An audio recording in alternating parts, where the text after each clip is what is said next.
All right, and welcome to another awesome episode of Detections. Yeah. I am your host, BSD Bandit, along with. Understudy 77. All right. Sorry, Woo! honestly, I feel like I have to counterbalance you sometimes. Like, I feel like that's genuinely important because you have so much energy, and like maybe I just need to kind of be down here. And you know what? I have to put this disclaimer out here. This is the non-caffeinated energy. Oh, I know. Non-caffeinated. I'm genuinely sure at this point, like, you don't need anything to be energized like that. It's very concerning. No, I just need air. That's it. Air. Air. So like straight oxygen right to your face. Oxygen. That's all I need is that oxygen, and I'm ready to go. Oxygen, my eyes pop open, and I'm at 1,000 miles per hour. I need to go to like some oxygen bars or something then, man. Maybe I'm just not breathing good air. I don't know. Hey, it can happen. I mean, we're all breathing the same air in a way. I mean, you can go to an oxygen bar though. Yeah, you can. That is true. Yeah. So tonight we have a guest, but before we get to that, I want to talk about something that I watched that's genuinely hilarious. Talk about absolutely worth chatting about for a minute, and then we'll actually let our guest chime in on it a little bit too. So there's this thing that I saw on YouTube called Sassy Justice. And Sassy Justice is a YouTube series. There's only one episode right now, made with Peter Serafinowicz and Trey Parker and Matt Stone from South Park. It's an entire news thing specifically covering the dangers of deepfake, all done with deepfake technology. And I mean, like, it's good deepfake. Like, you could barely tell the difference kind of deepfake. And then when they show a deepfake video, it's like a puppet. And then when they bring in real people to talk about the deepfake, like, it's a real deepfake. So, like, it's genuinely, it is both incredibly amusing and incredibly horrifying at the same time. Because the question is there a good kind of deepfake? Well, welcome, John. Yeah. This is John Hubbard. We're going to talk about him in a minute, or he will talk about him in a minute. But like, that's a good question, and like, there's a real interesting ethical stance with doing a video like this too, right? Because like, is it going to end up being illegal? Like, what's going to happen with deepfake technologies? You had made a comment, I think, that's really interesting. This is probably the last election where it doesn't become a huge fear. Absolutely. So like, there's a very interesting ethical gray line with this video, but it's also really worth watching just so that you can fully understand how far the technology has come. That in and of itself, like, knowing what this stuff can do, I think is valuable to people, right? And I feel like a lot of this was made specifically to do that, like to show people what the technology can do with the comedic spin on it, obviously. I'm racking my brain for the good uses of it, and I'm not coming up with a whole lot. Yeah, me either. Like, other than educating people on the dangers of it, there's really not a lot of good uses for this technology. I mean, you know, TikTok is the gateway to it. I guess, you know, you would probably see it in Hollywood, like a lot of the de-aging stuff that they're doing for people for roles and stuff. Probably plays in that same kind of technology, right? Like using it to de-age. It's probably similar in terms of how they do it. Yeah, I'm thinking like, you know, TV shows with people who are no longer with us, but that's weird. Right? But they've done that before. Like, that's been done already. Yeah, like hologram Tupac, but deepfake. Yeah. So, you just keep cashing in on those life rights way longer, right? Tupac's going to appear here. Yep. How do you want it? Anyway, so enough about that. I will link the video, though, because I think it's really interesting to watch if you really want to understand where the technology's gone. With that being said, John, welcome to the podcast. At the beginning, we usually, tell us about yourself. Tell us what you do, who you are, all that stuff. Let everybody know. Sure. Thank you very much for having me. So my name is John Hubbard. I am a previous SOC analyst, previous SOC manager turned SANS instructor and blue team consultant. And so mainly what I'm doing right now is working with SANS and teaching a number of the blue team operations curriculum courses. I authored three different classes, one being Management 551, which is building and leading security operations centers. Second one being Sec 450, which is Blue Team Fundamentals. And the third one, Sec 455, which I co-authored with Justin Henderson, which is on using the Elastic Stack as a SIM.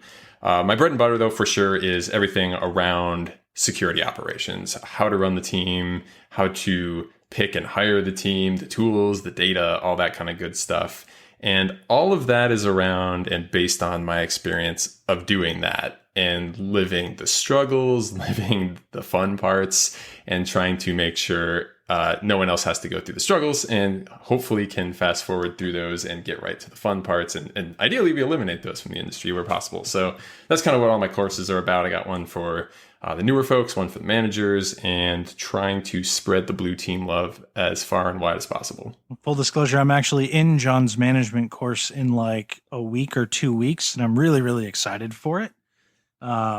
Genuinely very excited to take it and excited that it exists as a course. Yeah, excited to have you. It'd be a real fun time, I'm sure. You say that now. As long as we can stay on time, right? It'll be great.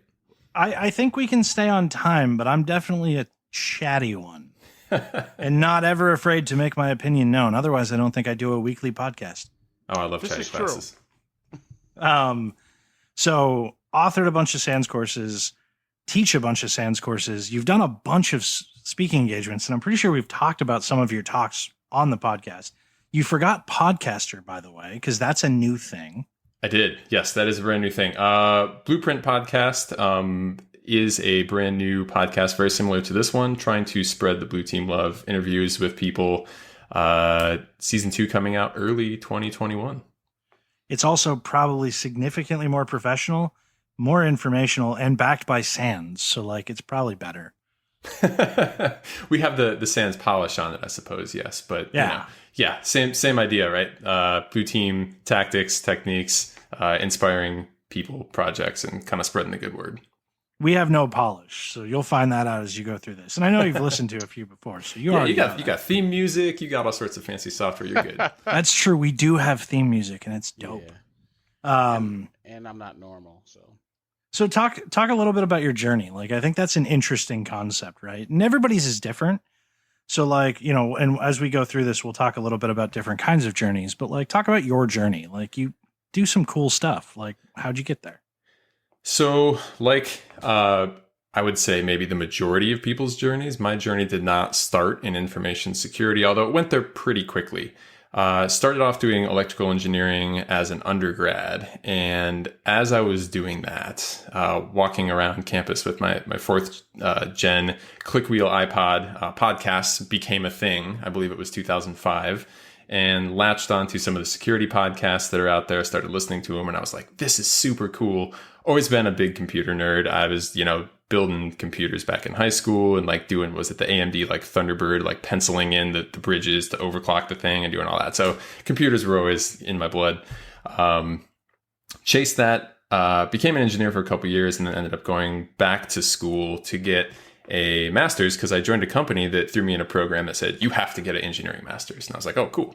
So I chose cybersecurity and as like a focus of a computer engineering master's. And from that point on, kind of after that, the rest is history. Made the jump into SOC work, was a, new hire SOC analyst at a large pharmaceutical company, worked through that, and eventually became, a senior analyst and the SOC manager of that. So hold on, I'm gonna stop you for a second because I think there's a good portion here for a question. So you go through master's education, which is, good education. Mm-hmm.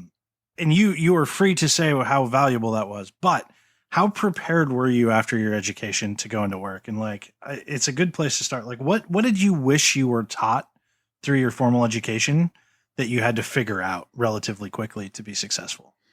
Yeah. This is probably going to be a somewhat predictable answer, but theory versus reality is probably one of the big things. Like, it was a master's, yes, but I was still learning networking. I was literally like doing RSA keys with a pencil and paper, like at small scale, like cryptography way down in the weeds. reading a lot of academic papers on, the art of the possible in security, but I never used an IDS in it or anything like that. And so it gave me some of the concepts and stuff behind it, but it is not something that I would say prepared me to be a SOC analyst.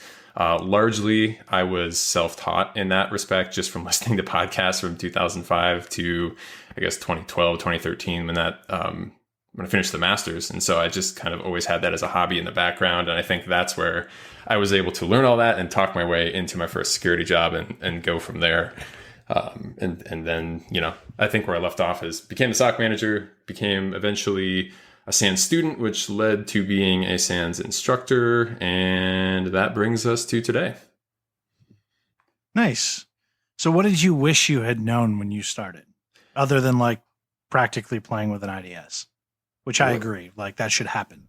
Yeah. So, the actual day-to-day work and the understanding of just all of the component moving parts of a SOC. One of the things I hit in a lot of my classes and one of the themes I always use to like try to explain complex concepts is decomposing stuff down into very, very small, simple pieces and then talking about how those single things work and kind of building it back up.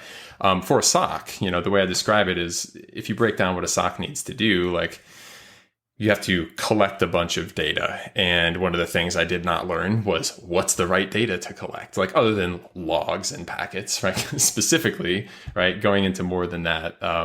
That's one of those things I didn't have. And then from there, how to detect stuff within that data, how to write those rules, detection engineering, I guess, if you want to put it that way.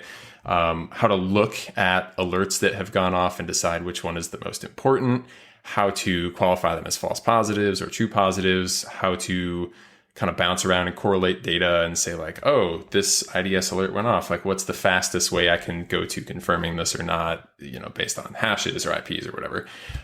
Incident response techniques, right? All of that was not really part of the curriculum.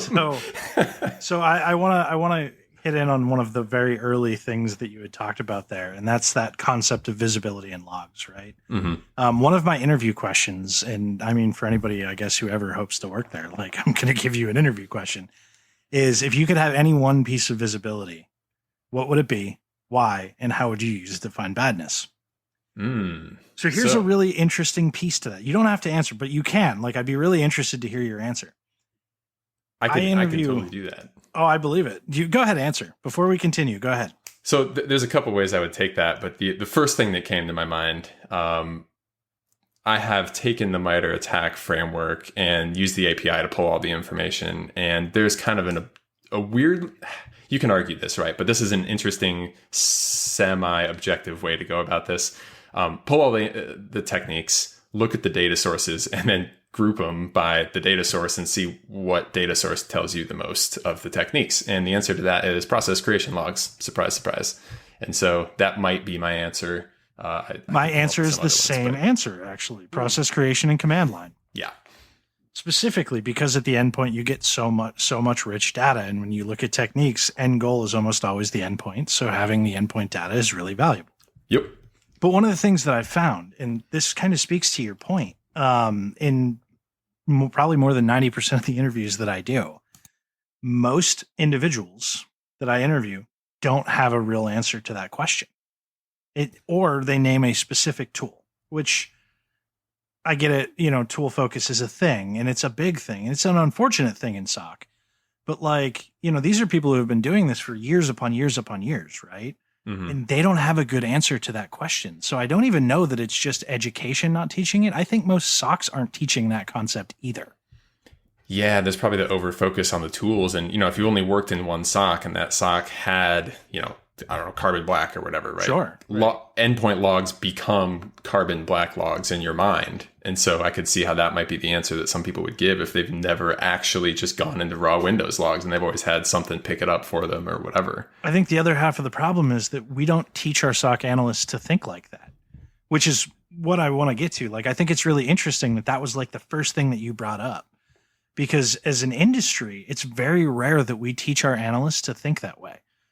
You come in, you look at an alert, somebody tells you what you should care about, and then you triage, and then you escalate and forget about it or whatever. It's so rare to find, even talking to someone who the first thing that they're thinking about is, visibility and like, how do I get visibility and stuff? Because I don't even think we teach that on the job to most SOC people. No, and I totally agree with that, which is why I put it in some of my classes. Is like I wanted to step back and be like, let's look at the whole problem here, like zoomed way out and break it down, and then go into some specific implementations and other kind of stuff like that. And I think talking about it in a generic sense of like their endpoint logs, I don't care what picks them up, right? Whether it's Sysmon or EDR or whatever, right? Like you just need data from endpoints, and the how and specifics of it are a different thing. Yeah, it's such an interesting concept to, talk about what a SOC is versus what a SOC should be. And that might be something worth talking about a little bit too. Like, what is your ideal SOC? Like, what does your ideal SOC look like? For me, the ideal SOC, I guess, would be a SOC that understands and is fed by really good threat intelligence, because without threat intelligence, you have no idea what to expect. You have no idea what data you need to pick up. You have no idea what attacks you need to defend against. And so starting from the beginning, and kind of that whole process I talked about before, it's kind of garbage in, garbage out, right? If you don't get the collection right at the beginning of it, then nothing after that's going to work correctly. And so ideal SOC kind of starts with picking up the right data, tuning that detection set such that you're not creating false positives, but it's not over-tuned. In other words, basically picking up every attack and nothing more, which is a impossible thing, basically. I've never found a SOC that was perfect at that. Having all the context necessary for every alert that goes off to immediately walk through triage, immediately understand true or false positive. Good luck finding that too. Yep.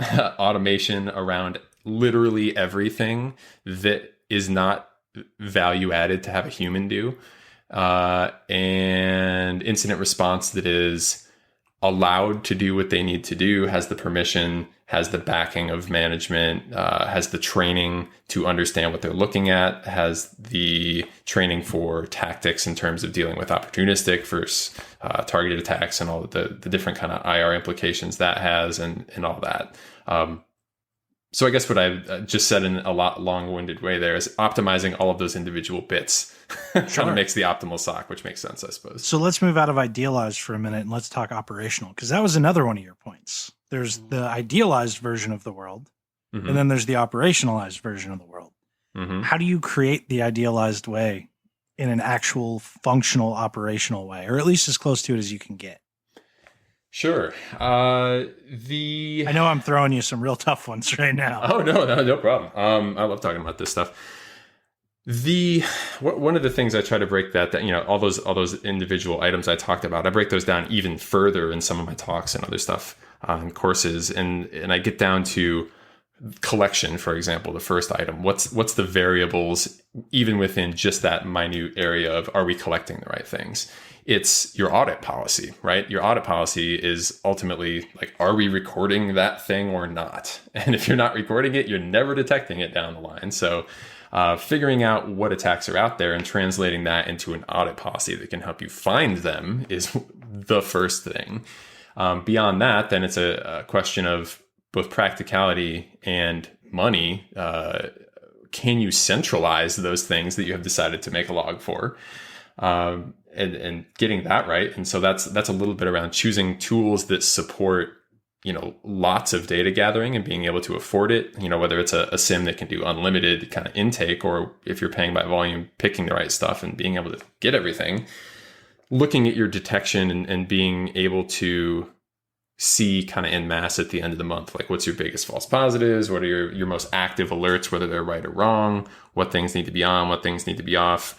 How are new detections coming in and being qualified? Does everyone understand what they are?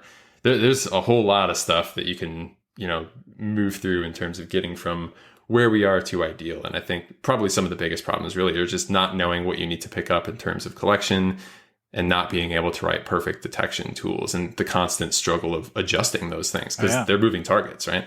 We actually have a whole series that we do throughout here called SOC in a Box, which is kind of stepping through a lot of these problems as we go, and kind of hitting on each individual one. So like one of the other things that I found interesting, and I don't think we've talked about this yet, so it'll be really interesting, but a big challenge that I've seen in my time across the SOC space, we're very much talking about still kind of an idealized situation where the SOC actually has the power to change this stuff.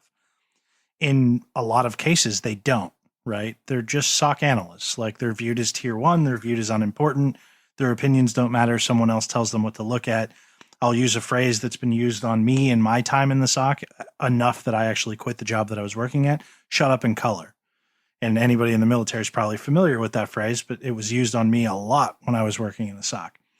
So how do you approach that problem? Because that's not necessarily like in, operational kind of thing as much as it is like if the SOC can't control their destiny, they can't be effective. Yeah, that is a big problem. The shut up and color comment. You said you actually heard that? Oh, I've had people tell me that before in my early career. Yeah. Yeah, that's a pretty big sign of a problem. If that's the attitude, just starting off that negative is immediately going to kind of poison the water around what's going on in there.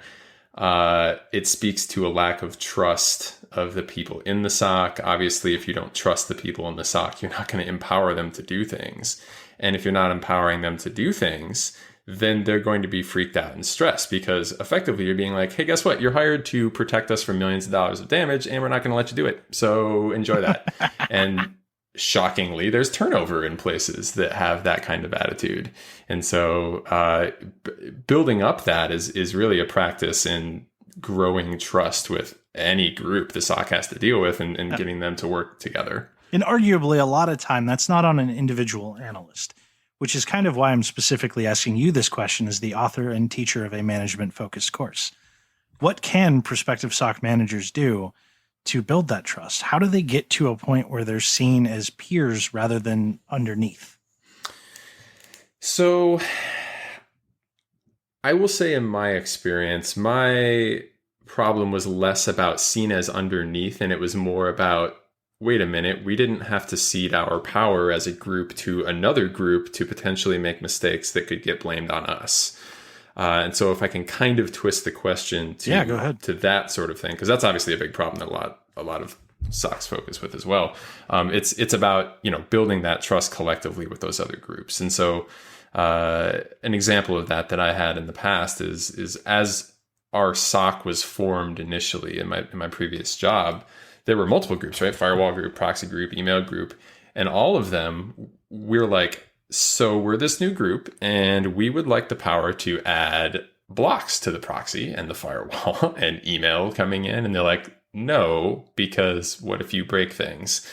And so it was this long road of like, look, we know what we're doing. And they're like, but still, we don't really want to give you that power. And we kind of had to build up. And there's a couple of tactics we used. We kind of told them like, look, we'll show you what we would have done and you can see how we wouldn't make mistakes. We'll promise you that we'll run searches to make sure that we're not making mistakes before we block anything.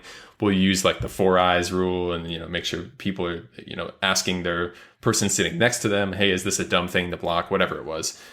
Enough that, we were eventually ceded the power in test form, showed that we could handle it. And then finally we were able to break down those barriers and kind of work through that. And that was kind of our approach that worked for us. Seen as below, that's a whole different problem. And one that I haven't dealt directly with myself. But I guess the way I would approach that is kind of trying to figure out why you're viewed that way. It's actually not a horribly dissimilar answer. It's the same concept. It's building trust over time through slow, grueling, and frustrating exercise. Yes. Of building said trust. So it's really not any different. Like, you absolutely answered the same general question. Yeah, I figured it was close enough. Yeah, it's the only way to do it. Like, that's the thing. But like, we talked a bit, and I mean, we can talk about it now. SOCs genuinely are a place that people want to get out of. It's a stepping stone, which because of that, like, they're often looked down on, or they're looked like entry level only, or like people don't know what they're talking about. And I know you have specific passionate feelings on this topic. So I'm just going to leave that completely open and not be a direct question. And you can just like word vomit whatever you feel or want to say on that. Yeah. As a person that flies around the world and talks to primarily SOC analysts and SOC managers, I can tell you that is a thing, certainly, that in a lot of places, it is a job that you try to get out of as fast as possible. One of the phrases I heard described about it, or used to describe it, that it always sticks with me, is a revolving door job. No one wants to work in a thing that's a revolving door job. That being said, I also meet a lot of people that are like, I love my SOC job and I love doing this kind of work. It brings me a new challenge and it brings me, fun and excitement every day. It keeps my mind engaged. It's never the same. And so one of the struggles I've always tried to dive into is like, what is the difference in those two environments, and how can I try to figure out what those are and promote how to run it in a way that makes people excited to go to work, right? And not a revolving door job. And so a lot of those things, I have a talk online called Virtuous Cycles, and it's on my LinkedIn, it's on YouTube, it's easy to find. That is probably the most distilled answer to that question that I've come up with, and in my best way of pointing people in the direction of how to get out of some of those situations. Cool. So before we move into more of the teaching stuff, anything that we didn't cover here, first, anything that we didn't cover here that you want to cover on the SOC topic? Oh, we could go for a long time on this one. Oh, we could. Say a single word and you can seed me into it. And talking. No, I mean, we can go in any direction. Cool. So what I want to know then is, people who are struggling, or people who maybe are not in the best of SOCs, or things of that nature, other than, and this is an acceptable answer, but I'm going to answer it for you so you don't seem like a shill. Take one of John's classes. Other than that answer, what can people do? Like, what's some actionable advice that you can give to people who are in a situation and they want to better it? And I realize that's kind of open, but like you've talked to a lot of people, like what's common? Yeah. What is common? Some of the biggest complaints are people who have a very small, tightly scoped job. The ones that see the alert and they say true or false, and then they see the next alert and they see true or false, and that's it.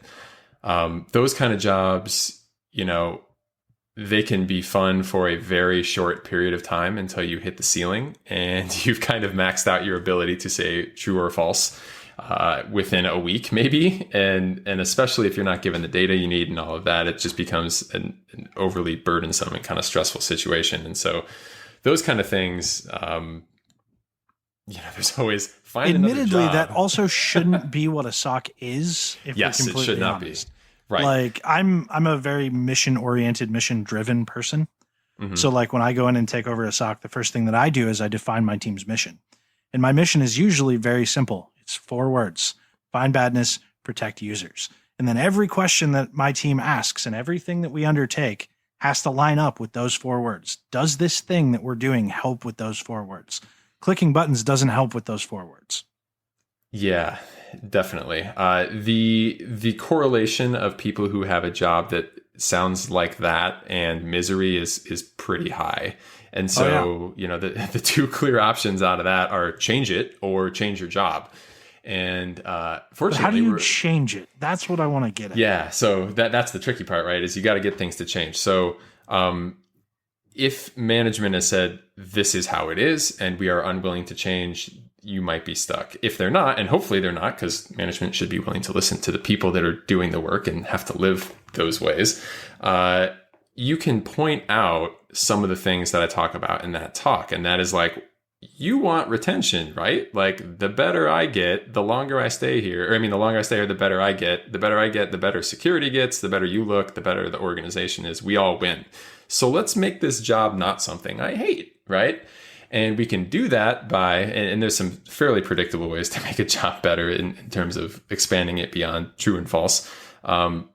Introducing variety into the job, allowing people to do projects to make it better. And so one of the things, and this is assuming people go along with it, but if you have a great idea on how to make your job better and get the stuff out of it you hate, ask to do it. Ask your manager, right? I have this awesome idea. It's going to require me in the short term to not be able to do alerts. But in the long term, we never have to do this stupid thing over and over and over again, and everyone's going to like their job more. Can I have some time to do it? Right. And asking for permission to do projects like that. It's funny that you talk about the variety thing, because one of the things that I've done, and this could work in your SOCs. So like, I'm just going to toss this out for advice. We do rotation programs. So like 30% of my individual's time is scoped between 2 separate rotations. There's a hunting rotation, which is low fidelity alerting and looking through data sources for bad. And then there's also like a monthly rotation that's more like official hunt and like research projects and tuning and like working on detection logic and stuff like that, as well as documentation, which I know is everybody's favorite. But like, so, we break up the work. So you get 15% of your day every day to do different stuff. And we kind of rotate that in with normal doing of alerts, because you got to do those too. But we try to introduce variety. It's a big part of a bunch of the Chris Sanders studies, right? Removing the alert fatigue by introducing variety and introducing different trains of thought. Yeah, absolutely. Variety is in general pretty highly correlated in when I talk to people, whether they like the job or not. And so you mentioned 15% of time, that's very reminiscent of Google's infamous take 20% and make your job better with 20% of your life kind of mandate that they push out. And that's the whole thought behind it, right? It's you know how to make your job better, do it, please, right? I have a few more guardrails than that. Like there's specific taskings, but yeah, that's a little different in a SOC, but the mindset is the same. Exactly. Like it's also about up leveling a skill set. Like if you're involved in tuning alerts, you're getting familiar with alert logic. You're getting familiar with how to fix those problems. If you're researching, you're learning about attacks, which means you're learning how to better look at our network and what could attack our network. If you're doing log review, you're learning what those logs look and how we might better be able to utilize those to find stuff. It's all selfish, right? It all benefits the mission. And that's why I always go back to mission. Like that's where I always end. Yeah. And there's some, actual specific research on this that shows like one of the key pieces in having people not burn out in a SOC is them being incentivized and encouraged to go find those improvements, make those improvements, see the effect those improvements have on the team, and be able to work that stuff out. And so there is data behind that to back it up too. Well, it brings ownership too, right? People are not going to perform unless they feel like they have ownership. Yeah, it's just absolutely. That's like leadership 101. Like unless people feel invested, they're not going to perform. Yeah, and having some say in what that is that they're doing is the autonomy kind of thing that goes with it. People like being self-directed, and especially when they're self-directed in a way that makes their life better into the future and the life of those around them, all wins all around. But it brings up a really interesting point, and this is something that I'd be curious if you've seen stuff on as we stay on this topic longer than I was planning. But that's cool. We don't have time limits here. One of the things that I've noticed a lot in technical leadership is that a lot of people end up, they're the most technical person, then they become the leader. But what I've learned is that, having been a technical person, not the most technical, but a technical person becoming a leader, it's a completely different scope of job, completely different mind frame, completely different everything. It's a whole new skill set to learn from doing to leading, or, being an individual to being responsible for other people. And I think one of the things that we as a technology industry struggle with sometimes, and I'd be interested in your thoughts on this, is that it's not always best to have the most technical person be in charge. Yet for some reason, more oftentimes it feels like we want the most technical person to be in charge. Yeah, my thought on that, I mean, I agree with you. Just because you're good technically, obviously does not mean you're a good manager. Managing people is a whole different animal. The success kind of factors for a leader are, yes, ideally understanding the tech, sure, but also looking at the skills of, can I pick the right path to go forward for the team? Are we managing what we are doing already to make sure all of that stays on track? I believe there is some study that says, and I can't quote any specifics on this, but the gist of it is what's important. Those who have a job where their boss is also capable of doing their job, those people are happier. And I think that gets to they've done the work themselves. They know the struggles. They have more of empathy for the people, that are in the position they were previously in, versus having a manager that maybe came from somewhere else and never did your job. Sure. And that makes total sense. Pending that, I think the person is willing to learn the other side of the house, which is something that I've seen a lot of people struggle with, where, they become a manager and they still act like an individual contributor. Yes. And that can be really challenging. So that's why I say technical to an extent, but maybe not the most technical guy. It might not be the most senior of seniors who needs to be the manager.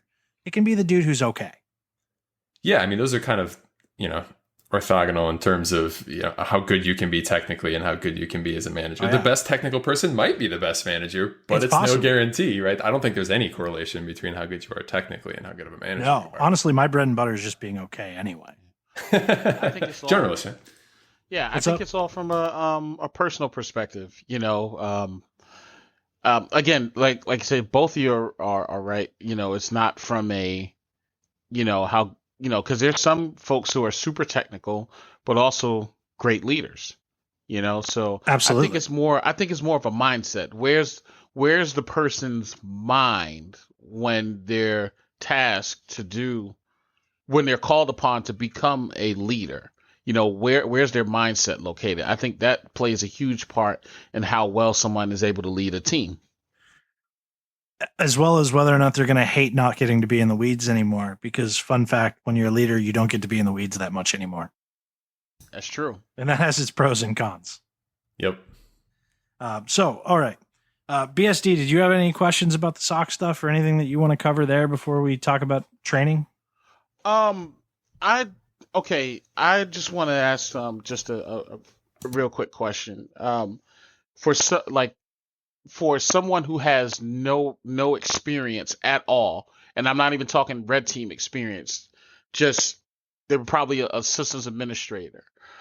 Would the SOC be a good place for them, or should they get some kind of like offensive experience first, or does it even matter? That's my question.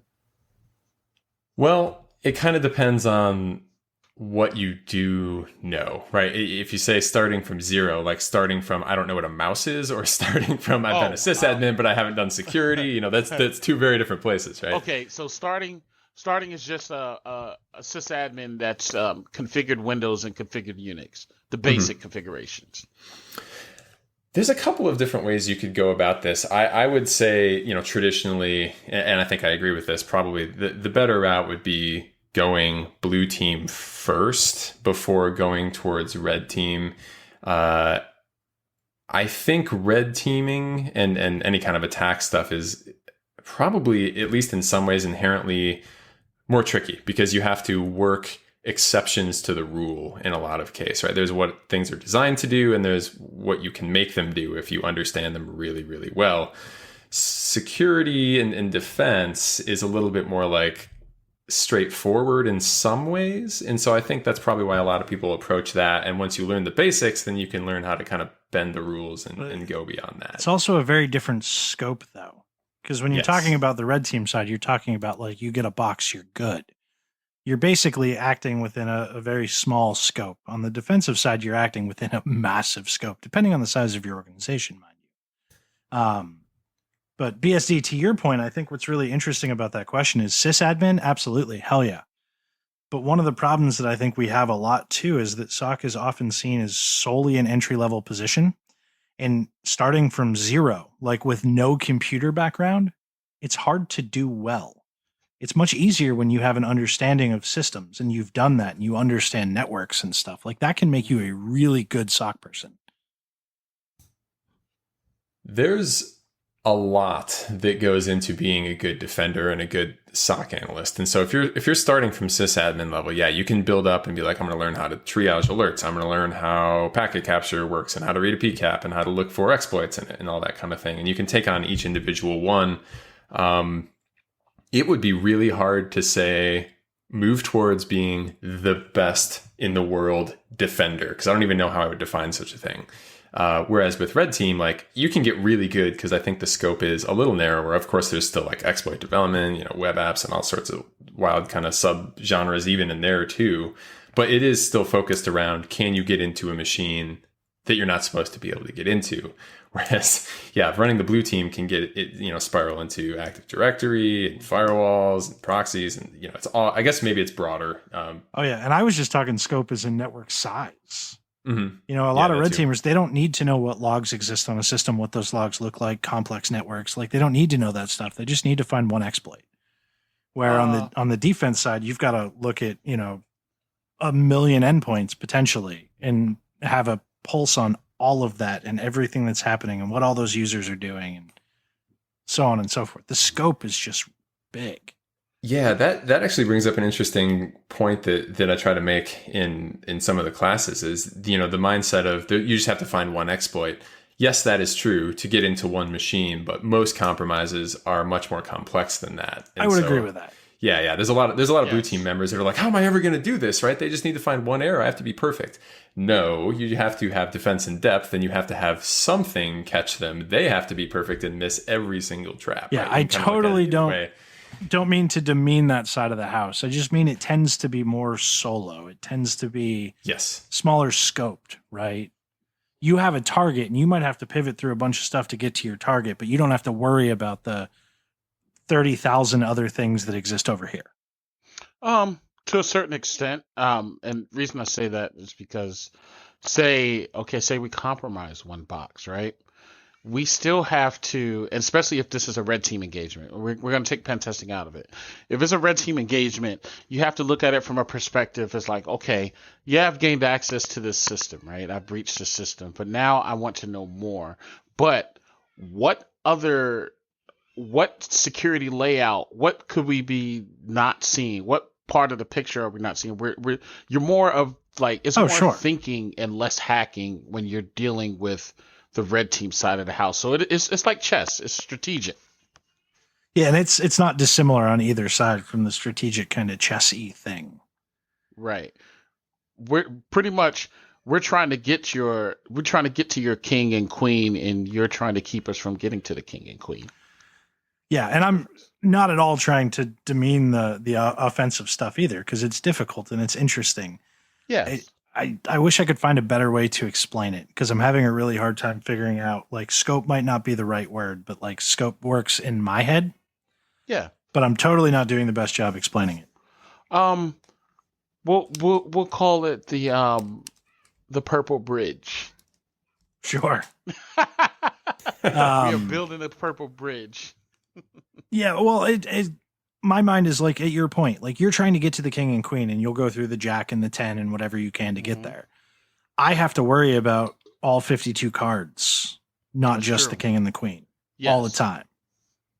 And we have to worry about what you put in front of us. Correct. An interesting question. Do you think being a really good blue team is harder than being a really good red team? And now I'm flipping it and asking you questions. Right? You are. See, this is the podcast. I called myself I told you it was going to happen. This is good. I love it. I love it. I genuinely think defense is harder in some ways, not in all.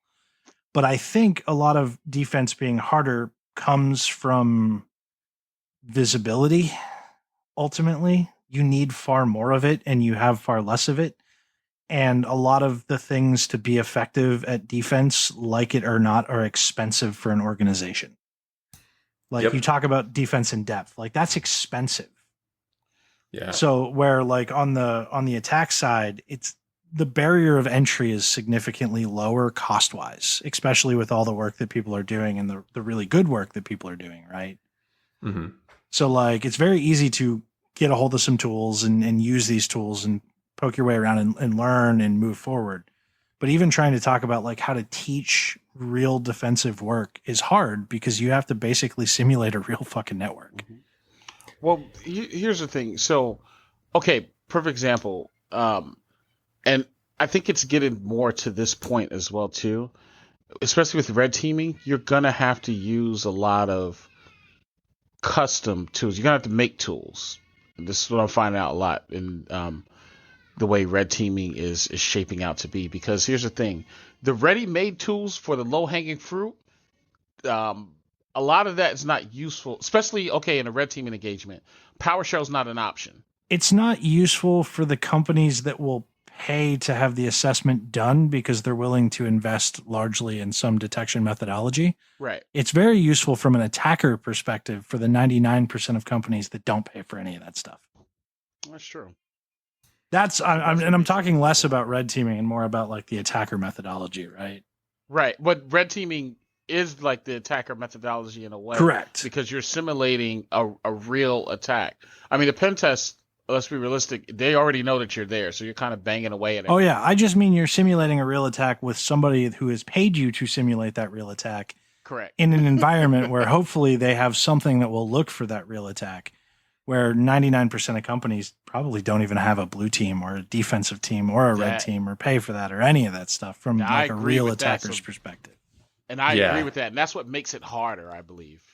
At that point. Buy-in is hard. Yes. John, so I want I'm flipping it. You give us your thoughts on your own question. So there's you could obviously argue this either way because it relies on the definition of the word hard. I could never write an exploit to get into an iPhone, right? That is to me impossibly hard. However, defending, a multiple 100,000 asset organization is also very, very hard, but the type of hard is incredibly different. One is a purely technical challenge, and the other one has budget wrapped into it. The other one has politics wrapped into it. It has the realities of you can't just go throwing tools, taking them down, putting things up, doing whatever you want at any time. It's a very, very different challenge. And so, it's kind of an impossible question because how do you measure hard? But I think looking at it practically, when I talk to red teamers, right, I'll BSD, I'll throw it out to you, right? How often do you lose in a red team assessment? We see hack after hack after hack, right? It happens. I know a lot of people that are on pen tests and teams and red teams, and they're like, we pretty much always win. And so, based on that, you might say blue teaming is harder. And so if you really want the challenge, like I often say, like, blue team, we got a challenge. Oh, yeah. Yeah, it's just a lot of non-technical challenges as well, to your point. Right. I agree. So, do we lose in red teaming? Yeah, it happens. How often? Pretty much not very often. But here's the thing: a lot of times we'll find things that, and again, this all depends on the company. Do they care about what you find? Meaning, does it hurt the business? How bad does it impact the business? If it can be a finding all day, but if it doesn't impact the business, then oh yeah, man. Risk evaluation is a big part of the defensive side of the world. Right. But I will challenge one thing to John here. I would not say that a red teamer winning means that the defensive team loses. Not if it's done right. And I have a big problem with the way red team and blue team has historically been throughout basically the history of this industry in the first place. If it's done right, at the end of the day, everybody should win because basically everybody is there to strengthen defense. Yes. I know that doesn't always happen, but yeah, if I said the word lose, that was me being flippant. Obviously in that specific scenario, I guess you could look at it as a loss, but yes, obviously the red team only exists to sharpen the blue team largely. Or find issues within the company. Like, there's a lot of different approaches. You can have a relationship with your red team where if you catch them, you don't stop them because you want them to see what else they find and find things later on that you might not have thought about. Yeah, it all depends on perspective, right? The red team winning, quote unquote, is a win for the blue team because now you know about something as opposed to letting a real attacker find it. So, if it's a good organization. Yes. And assuming personalities and egos and all that kind of stuff doesn't become something ugly and everything stays kind of jovial and fun between the two teams. Which is challenging. Good. But yeah, there are those organizations where that kind of goes south and that can kind of poison stuff too. This was a cool train of thought. So thank you for leading us down this train of thought. That added greatly to the conversation, I think. So let's talk about teaching for a minute. Mm-hmm. So you've authored 3 courses and you mentioned it, but they're kind of specific courses. SOC is your bread and butter. So the first question I'm going to ask, and you may have touched on this a little bit, why those courses? What's your mission statement? What's your goal in these courses that you teach? My goal is largely around helping blue teamers do better and also helping them not hate their job because I fully believe, because I had a job that I loved, unless I'm a crazy person, I fully believe blue teaming can be a job that you would want to stay on for the length of a career because it does bring new stuff every day. It brings new challenges. It is certainly not boring, right? Especially when things are happening. And so I think it's got all the right mix, assuming there isn't some external factor or organizational kind of factor that's ruining it for you. And so my goal, with those courses is trying to steer people away from mistakes I've made, trying to steer people towards what I think worked, what the research shows worked, best practice, and giving people the things that confused me for a long time that shouldn't have confused me for that long, so they don't have to go through that. And so that's kind of all of that wrapped into is what I tried to wrap into all those courses. Nice. And then what has it been like teaching for SANS? Oh, awesome. Being able to fly around the world, I was in Singapore twice last year, which is something I never would have done. I was supposed to be in Sydney and London and back to Singapore and all over the place this year, of course, which didn't happen. But, that part alone is super fun. But beyond that, being able to fly around and talk to people from organizations of all sizes and in all different scenarios and mash that into a constantly improving version of the course, I think is also incredibly redeeming. I love when I hear comments from students that say like, this is exactly our problem. I can't wait to go back and solve this. Or you really just made a light bulb turn on for me. Like those are the things I live for, and trying to, get people from, I don't know what's going on here to, I got this, right? As soon as I go back, nice. I'm all over it, like as quickly as possible. So it's a great position for that. That's why I love teaching. Although I will say, if you were of my stature, you wouldn't be so excited about flying all over the place. There are definitely some, less and more desirable airlines. That's a whole different conversation. I'm 6'3", so they're pretty much all bad. Yeah. All right. So in the interest of time, let's pivot a little bit into like everybody else under the sun has started a depression podcast, which I think is awesome. How have you found being a podcaster? Like, what has that been like? It's kind of a weird medium because you don't have any live interaction. It's different, but it's kind of cool. But like, how have you found it? I'll give you the specific answer, and then I'll give you what I think is a wider answer because it's probably important for a lot of people to hear as well. For me, I spend a lot of time talking in front of a classroom. I go and I talk at summits and whatever, and I'm pretty used to that now. But when the idea of, hey, you should make a podcast came up at first, like always, I'm like, I don't know, can I do that? Like, is that something people are going to want to hear? Everyone kind of has that, like, can I really make something of value feeling? And as someone that's now felt that basically at every single stage of my career and every single stage of getting involved with SANS, as long as you put in your research into how to do it well enough, generally the results have always been positive. And so, specifically on the podcast thing, right? It was tough. It was scary, but got great feedback on it and enough to make me now encouraged and really excited to do a season 2. In more general,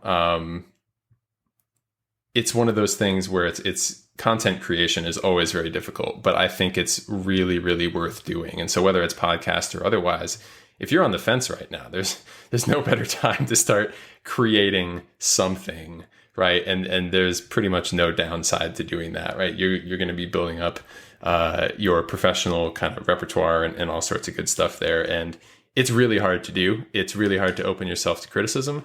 But in all experiences, at least that I've been through, none of that really came to bear in any meaningful way. And so I think if you can get yourself over that hump and get into doing it, it's always worth it. It's just something you got to push through the fear of doing.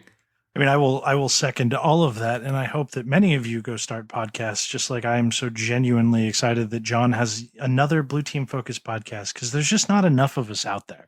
And like, there needs to be more. We did a whole episode actually on like how we make this podcast in case other people want to go make podcasts. It's intimidating up front because there's a lot of little bits and pieces, but it's not that hard and it's worth doing. And honestly, like, I want to hear all of your voices, because everybody has something valuable to say, and I'm very interested to hear what those things are. Even though I can't listen to the episodes of this show that I'm not on. Yeah, my kind of general philosophy around this sort of thing, whether it's podcasting or otherwise, is if you have an idea and it scares the crap out of you, it's probably a really good thing for you to do. If you're coming up with safe ideas, go bigger. You can probably do more, and you'll probably pull it off, and it will be fine, and you'll be very glad you did. That's a good thought process and a good way to think about that. All right, so let's see. Let's should we move into the detection? I feel like that's about time. It's about time. So it is customary, and I got a question or two to end with, but it's customary that whenever we have a guest come on, we ask them to bring a detection, as you know. So, some use case or something that people can take back to their environment. We've had a pretty wide range of guests, so we've had pretty much all manner of listen to other people talk to very, very technical use cases to find bad stuff. So I'm gonna hand it over to you, and let's hear what you got to say about what can people take back? What's the detection? Okay, so I don't know if you've gone through this one before. So before I give you the answer, I'll ask if you've already discussed this. Big thing, obviously, is phishing, and big thing with phishing is cloned web pages. So have you discussed how to detect someone cloning your employee portal before? I don't think so, actually. I know we've talked about DNS twisting and that kind of stuff, but continue. No. I'm intrigued. Mm-hmm. So obviously phishing works great. And one of the things I've consistently seen over my career at various organizations and otherwise is, attackers can very simply use the social engineering toolkit, point it at any external facing website with a login box that your company offers, and then fish it right back to people with, like you said, a lookalike domain that, maybe you could find with DNS twist or whatever. But the problem here is you need to find someone who is going to a website that looks like your website, but doesn't, it's a clone, right? Before I say my approach to this, anyone have an idea of how you might go about such a thing, or have you done that? This is the teacher in you coming out, I can tell. There's only two of us here. Have you done that before? I have a couple ideas, but I want to see what you got. I'm genuinely curious about your methodology here. Yes, so there's two main ways you can do this that I've seen success with in the past. I'll go into the mindset here, right? You have to figure out, how do you identify a page that looks like another page programmatically at scale? And it may not be the same domain or any of that, because that's often what I get is look for lookalike domains. Well, they might not put it there. And so that doesn't always work. So what you're basing this on is what is going to be the same and what is going to be different. And what is going to be the same is the contents of the page, right? You're going to have your logo. You're going to have your disclaimer banner. You're going to have all of that. And so one way you can go about it is taking something unique from that page, whether it's your disclaimer banner or whatever, taking the text and then putting it into, packet capture rule, IDS rule, whatever can see web pages that people are loading. And if that text from your page that is only present on your one page, because your company wrote it and it's specific to them, shows up anywhere else on the internet, then someone has cloned your web page, right? And that works. I can tell you for sure, I've seen it work. The other way that's a little, I don't know if this is cleaner or how I would describe this, but use JavaScript. If you go to canarytokens.org, you can do this for free. There is a cloned website token that you can make, and it is a little bit of JavaScript. And that JavaScript, basically, you just hide it on your page somewhere. And if someone clones your site with the social engineering toolkit, grabs the same code, the code runs on the cloned version of the page when your employee hits it. And the JavaScript basically says, if this page is loading from a domain that is not your company's domain, then load a HTTP resource from somewhere else. And that somewhere else is a listening server that's then going to make an email and send it out to you that says, hey, someone just hit your site. That's not actually your site. And so Canary Tokens makes that super easy to do. And that's probably the easiest way to go about it. Of course, that's owned by them and you can twist the JavaScript to go back to your server or do whatever. But two kind of ways of going about it. Super useful. Phishing is a huge problem. Cloning of pages is a huge problem and a huge method for phishing. So highly recommend finding some way to cover that. And I love those two. I was actually in kind of a similar thought process where a lot of times when somebody clones a page, they steal resources directly from the page itself. Mm-hmm. So the banner images, instead of saving off the banner images, they're just going to link to the banner image. That way, if you change your banner image, that banner image changes as well.